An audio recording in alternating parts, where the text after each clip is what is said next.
After the script in the morning, as of 9 a.m. today, this elevator was out. It's still better than nothing. I think in our future subway cars, we may be able to make it real, where before you get off the subway car, you'll know if there's an outage. So all things that we're working on, we're completely redoing our Braille signage guidelines. You'll see some of that later in this year. We're going to test it out with the community to see how we can, make much more Braille in our system, as well as tactile guideways that I'll talk about in the future. When will all of the alternate, this elevator is dead, how to get out of here, when will they all be done? They will be done in the next, I think, maybe by the end of 2020. But the reason is, I'm the problem. Because I want to change the signs to add the little visual thing, Yeah. we've had to do a redesign and kind of like a re-thing.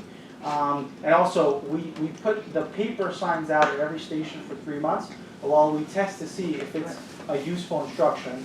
Once it does come back and we get no complaints or everybody uses it in kind of a decent way, then we make it a permanent sign like you see some places. So it's a very gradual thing because we know that the alternate routes are a very complex topic. It sounds simple, but it's tough, especially accessible route. Could we at least get that On the website? No, in my fantasy, but Sure. at least to when you push the button and you talk to either the blue light button people or the booth talking people. Duly noted. I will see if we can make that We've been doing that, we've been asking for that for at least 15 years. Well, not that specific one, but yeah. I will, No, excuse me, when you ask, where's the next, I don't know, I'm only here for I lunch. got it. I'll see if we can get it. We are going to be redoing some of our call scripts, so that would be a good way to do it. Yes, Chris? Alex, there's one thing that, I found out some information. If say if an elevator, I'm gonna use Fulton Street for example, because because this is something that's very important. Or say J Street or DeKalb in Brooklyn. If say that elevator is out, right? I'm glad you said you mentioned bus connection. But if you want, let's say if the next accessible station there is another accessible elevator, sometimes the booths will not, that's double billing someone. What I heard from Sam Ford told us, between break times, says you can ask for a courtesy transport ticket Yes, if you anytime have the there's half-fare MetroCard. No, anytime an elevator's out, you can just ask for it, Well, even if you don't have a I think it should be suggested that you need to refresh and remind those booths who handle the accessible stations. Because I'm glad to hear that, but you know what it is? It goes out one ear, it just goes right out, and we need to refresh it. Training our station personnel is one of the trickiest things that we have. But as part of what I earlier said, we're just finishing up our total revamps of bus training. Subways is next. We've already done a few little things, but like a big one. Yeah. All these things that you're mentioning are part of training. Training is not just etiquette, it's on our own policies. Even some folks don't know our own policies. Like letting us on before all the standees and telling us we've got to wait for another bus. Well, That's an issue again. that's part of it. That one is more rare. But moving on. Moving on. Moving on. Next. Sarah, yes. I got you. Oh, wide fare gates. We are going to pilot, hopefully, if we can ever get out of fare evasion hell.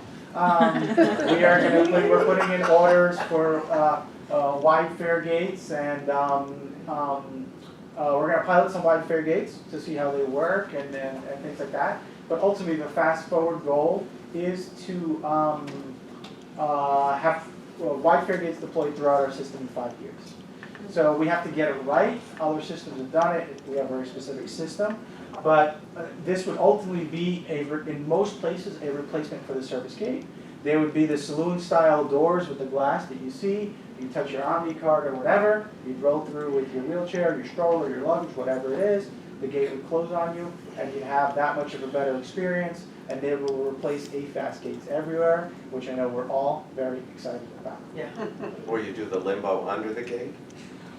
You do. I mean, these are all the questions. Well, that's actually that's a very old one right there that you see on the bottom. The ones that we have that we'll probably be ordering have a longer door that's both taller and shorter. The clearance underneath will be very similar, probably a little lower than it turns out. That's good. Are those the ones Because that's too are they like the ones that were put in at Penn Station? Because the problem is you don't know that there's someone on the other side because it's basically solid? No, ours will be see-through, they'll be glass. Okay. Not actual glass, plastic. Okay. Yeah, plastic. Improved boarding area marking, this is just one thing that you see that we tested at Fulton. We're gonna be testing a couple more stations later this year. It's very difficult in some stations to identify the accessible boarding area because of stairs, because of obstructions. If you have that sign on the floor, it will make your life and my life a little bit easier, so you don't have to guess where the platform's elevated. Tactile guideways, and tape guideways, which we don't have pictures of, but this is probably the last thing that I'll talk about because we're gonna run out of time, but I'm happy to come back every month as long as you guys want me. Yes. Tactile guideways, we did some with the ESI stations. We got pretty negative feedback from the blind community in terms of the bumps themselves were great, but the way they were routed wasn't thought through consistently enough. We're gonna be testing some new stations later this year, where we've really tried to hone down how can we guide properly, how can we make these more useful for you. And we've spent a lot of time trying to figure that out, so we're excited about giving that a try. We'll ask specifically blind folks for their feedback once it's out there, and that'll be before the end of the year. Tape guideways, I don't have a picture of it, but as you see in some places, it's colorful tape on the floor that guides you to different kind of things. Those are so great. We're gonna try that in a station later this year. It's for everybody. It's for mobility wheelchair users because it will guide the ADA path. It's for the general public because it'll show you how to transfer from the AC to the F or whatever it is. You know what I mean? The colors will be contrast, so those with visual, low vision or other kind of vision disabilities will also be able to follow them. Are they going to match the color of the route? We're gonna try, but So cool. we are trying to find the best contrast from the floor in itself. So if we make a blue line for the A train with the blue bubble, that doesn't help anybody. Right. So we've got to have something to contrast. But they will help you transfer. They'll follow the ADA path. They'll do all kinds of different things. And also for people with intellectual or cognitive disabilities, they will be that much more clear than our signage about how to get to from one place to the other. And tourists. And tourists, and everybody. Yeah, right? People who just aren't used to that line. Right, and everybody. So it's a tricky challenge because we can't identify every route. Right. But we're gonna pick whatever the most common routes are. We're gonna try a couple different things. We're gonna come up with a standard. If the standard works and everybody likes it, we'll follow the standard. But for the ADA path alone, it'll be a game changer because it can be so difficult sometimes to figure out how you go from where to go. So, next. All right, I think we're done. I covered most of this already. Yeah. More countdown clocks, rail signs, beacon wayfinding we're gonna be testing as well. More alternative route signs, yeah, I covered all of this. So. All right, next time elevators maintenance, yes, questions? The leasing the 50 stations report? There are some things that are above my pay grade, that's one of them. Did you have a 6-month time frame? I mean, it could happen, there have been discussions, maybe release it next month as part of Disability Awareness Month, maybe release when the capital program comes out later this year. It's something that the chairman and others are considering, how to do it properly, how to do it appropriately. It has to do with also the funding, right? So the funding is kind of there, but some of that is still being settled and exactly how and what. So as far as my job and my team's job to properly identify the stations and make sure that they were selected properly with proper community input, we've done the best that we can. We've worked with our capital planning division to make sure that everything's allocated and that the programs will work with other service projects in the system. But in terms of the announcement and other kinds of things, we're pushing and everybody wants to do it, but we're not there yet. Understood. Yes, ma'am. Could you speak a little bit about how one would apply for the active team as a disabled passenger of Accessoride? And that's certainly something I would. Sure. We formally advertised for people to apply to ACTA all over the place, meaning both on Twitter, emails, websites. We got a ton of applications. I mean, we got over 100, even more applications. So we have filled our 18 committee members for now. and they work on 2-year cycles. 2 or. But that being said, we are taking applications to be a guest. Yeah. Which means you're not a formal voting member, but if you want to go to the meeting and participate in Well, the that sounds discussion, familiar. And could you just give the contact information? Because I'm clearly you can not just on send the it right. to accessibility@nyct.com. Thank you. Send us your request and your resume, and we would set up a call. Again, guests may not vote, but they're part of the discussion, which is, to me, the most important part of it. Yes, ma'am. I represent 650 seniors in Park Slope with neighbours in Park Slope, and I want to know why or when you're going to improve the signage for priority seating in subway cars to match that on the buses, where it will include the elderly or those less able to stand, wording like that. Because right now, it's priority seating for those with disabilities. Not all disabilities are visible, obviously, and some of us are just old and would like to be able to sit down.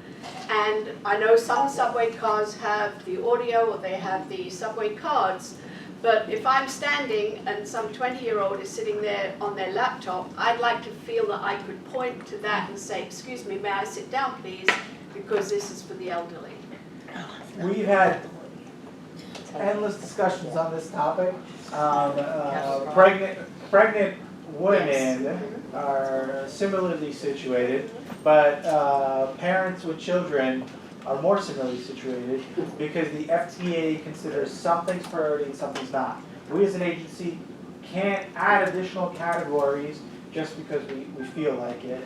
I would be happy to have an hour-long discussion on this and figure out a middle ground that works.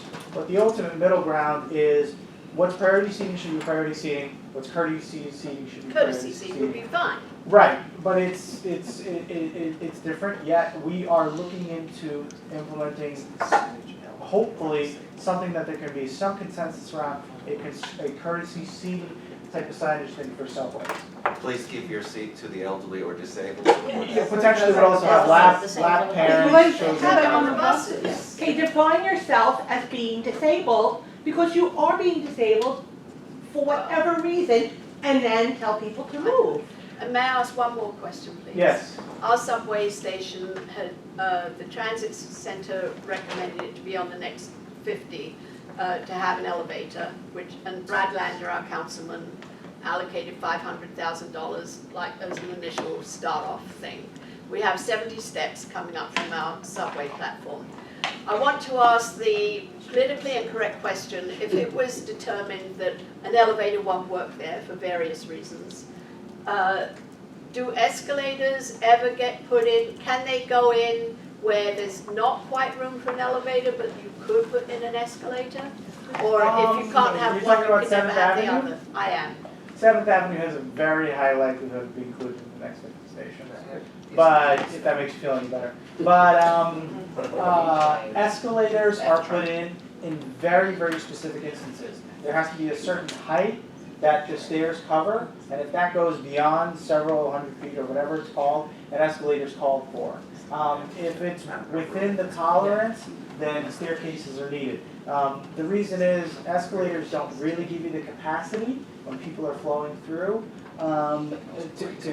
to be able to do that. Putting an escalator is also more challenging than an elevator Oh, okay. in some cases. All right. So it's not, escalators are not put in for convenience, they're put in because regulations require that if it's a certain run to get to wherever you're going, an escalator is required because otherwise it's too long to I go. see. Thank you. So we're not, generally not making that up, we're just following code regulations. Thank you.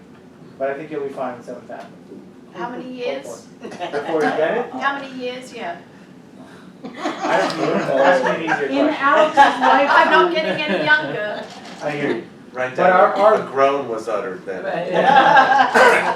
Any other my next meeting? Yes. Oh, next meeting's here, which is a meeting with Pass, so. yeah, Yeah. could we discuss, as you mentioned, the 3 different pieces of equipment on the A train?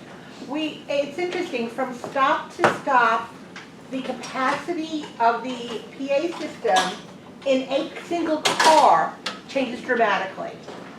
You know, you may have audio As we head out, we can. The head out. and you don't have it in the next station. Audio functionality specifically, specifically on the I&D lines, or the B division in some cases, is something that is being updated within the station. Updating old cars to have new PE systems is way too expensive and not a worthwhile investment. And then you get rid But of the new old cars Mhm. will have, you know, the announcements that work super well. Okay, But and we how can long talk- before we change these cars? The cars are the stations. I wanna be able to hear announcements, and you can't hear them. New cars on the A and the C, you know, the R179, right? Yeah. Is coming They're very here. soon. They're sitting They're here. somewhere around, we just need to put them on. But Let's go. is it gonna replace old cars? It's gonna It's gonna replace replace the almost old all of R32s and 42s, which are Yes. amongst the oldest anywhere. Answer me. All right, so let's thank Alex. Alex, Thank you, you. Like I said, if we had five, Thank you, Sarah. if we had 5 hours, I'd answer them all. And, but- Sarah, Much feel better. appreciated, thank you. Thanks again. Our next Yes, but I'm still gonna say, it. Feel better. All right, thank you. Bye, guys. I work with him very well. No. Our next meeting, What's that? You have something that you're suggesting change? yeah, It's an all me. Oh. No, you can work the very. beginning part, that's fine. It Finish actually had Bradley. 347. Madison first. That's fine. Me. Okay, that's a good suggestion. So our next Thank meeting you. is July 25th. I believe it's in this room. And thank you all for coming. Thank you all. Motion to adjourn. Second. So moved.